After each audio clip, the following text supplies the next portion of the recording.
Don news बना बेनाई से महरूम वकील की आवाज। प्रोग्राम जरा हटके में नाबीना वकील यूसुफ सलीम के मसले की निशानदही की तो चीफ जस्टिस ऑफ पाकिस्तान ने नोटिस ले लिया। चीफ जस्टिस ने लाहौर हाई कोर्ट की सिलेक्शन कमेटी को सिविल जजेस की भर्ती के लिए नाबीना उम्मीदवार का इंटरव्यू दोबारा लेने का हुक्म दे दिया। यूसुफ सलीम का कहना है कि बेनाई ना होने के बाइस इंटरव्यू से ड्रॉप किया गया। रिटर्न पोर्शन में मैंने टॉप किया जो कि मुझे इंटरव्यू के दौरान बताया गया, लेकिन ड्यू टू माई डिसेबिलिटी मुझे रिजेक्ट कर दिया गया। यूसुफ सलीम पुरअज़्म है कि वो सिविल जज भर्ती होकर इंसाफ की फराहमी में मुस्बत किरदार अदा करेगा।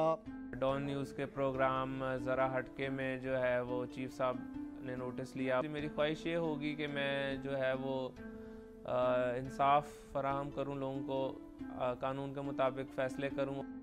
बसारत से महरूम यूसुफ सलीम ने सिविल जज के लिए तहरीरी इम्तिहान पास करने वाले 21 उम्मीदवारों में से सबसे ज्यादा नंबर हासिल किए। चीफ जस्टिस के नोटिस के बाद वो पुरुम्मीद है कि सिविल जज बनकर मुल्क की खिदमत करेगा।